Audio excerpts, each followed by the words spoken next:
I think that when cardiology gets taught, like I did CNA school, I did EMT school, EKG technician, phlebotomy.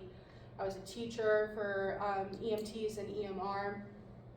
But I think that when people teach cardiology, a lot of the times people get lost. I was always lost. I didn't understand it till I became a teacher because I wanted to understand it so that I could teach it better. People just throw so many structures at you without like breaking it down or building you up. Like it shows how smart they are, but it doesn't help you get anywhere. So I'm going to try and teach this how I taught it to my EMT students, and really just start from the very basics all the way till you get the big picture. So that being said, we're going to start with heart blood flow because you have to understand the mechanical before the electrical flow. And I know that a lot of you may already understand heart blood flow, but just in case, we'll go through it. And again, from like the very, very basics all the way to a 12 lead. Okay. So this is actually the presentation I would use for my EMR and EMT students. It's literally nothing fancy. It's just a way that I could teach cardiology to anybody in less than 10 minutes, even if you had no prior knowledge. Like I swear by it, I could teach cardiology to a cereal box. All right, so heart blood flow. This is your heart. It's literally just that box there. That's it. And that's how it starts. Okay. The only job for your heart, really, truly, is to pump blood to the rest of your body. We're just going to divide the heart into a top and a bottom half. The top is going to be your atria, and the bottom is going to be your ventricles. All that the atria truly do is drop blood into the ventricles. And all the ventricles really do is push blood to somewhere else in the body. So atria drops the blood, ventricles somewhere else in the body. All right, now we're going to divide the heart into quarters. So all the atria is going to do, just a refresher, is drop the blood to the ventricles, and all that the ventricles do is go to somewhere else in the body.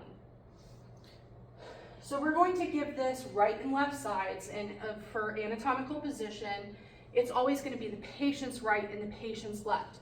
So if I'm standing here in front of you, this is my right side, this is my left side. So this is going to be the patient's right side of the heart and the left side of the heart. So now we know the atria are on top and the ventricles are on the bottom. We have our right atria, which all it's going to do is drop into the right ventricle, and the left atria is just going to drop blood into the left ventricle. It really is that easy. And then both of these ventricles are going to push that blood to somewhere else in the body. So those are your 4 chambers of the heart, okay? All right. Again, so our heart blood flow at the very, very basics, we start at the right atria. All the atria does is drop it into the right ventricle, and then it's going to go to somewhere else in the body. And then left atria is just going to drop into the right ventricle, or the left ventricle, and the left ventricle is just going to push to somewhere else in the body. Okay, now all we did here is just change the shape of the heart a little bit so that it's a little bit more anatomically correct. Okay, our 4 chambers are still in the same spots. It's just a little bit more contorted. Okay. All right, now we're going to start to add some more structures in the heart. Okay, so this, we know that veins bring blood towards the heart, and arteries are always going to go away. Something that confuses people in cardiology is when people are saying, oh, but there's one exception to the rule. Like, just know veins always bring blood towards the heart. Arteries always go away, away, okay? All right.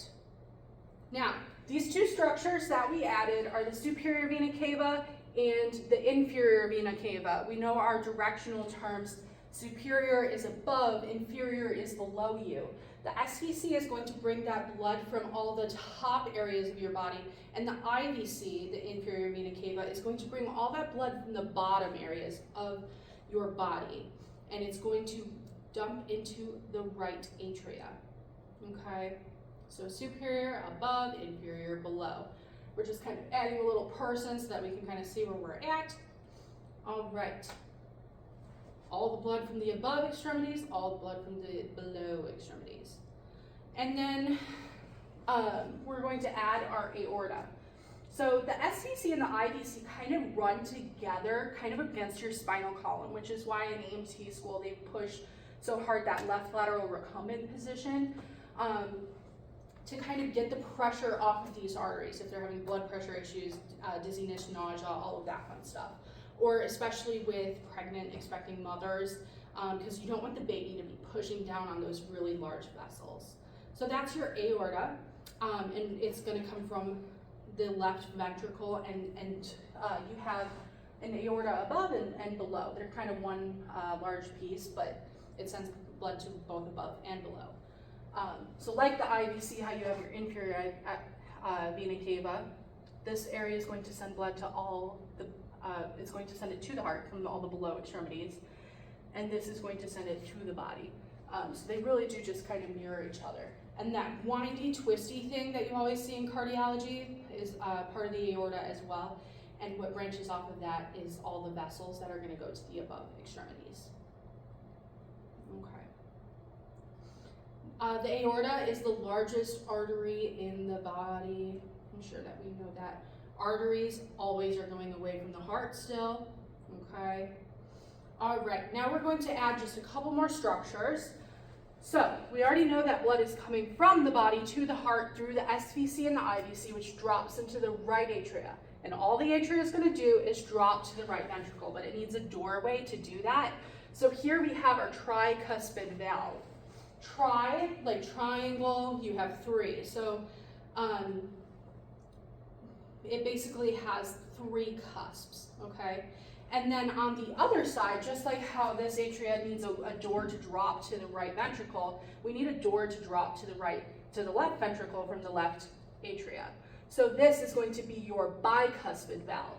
So 3 and 2. The tricuspid valve has three cusps, and the bicuspid valve has 2. Okay. The other thing is it is interchangeable, so you might hear it called the bicuspid valve. The easiest way to remember these two is try before you buy, okay? So 3 before 2. All right, so now we're just gonna go through the heart blood flow in total. We have our deoxygenated blood. We need to get oxygen. We're coming from the SVC and the IVC, and we're going to go to the right atria.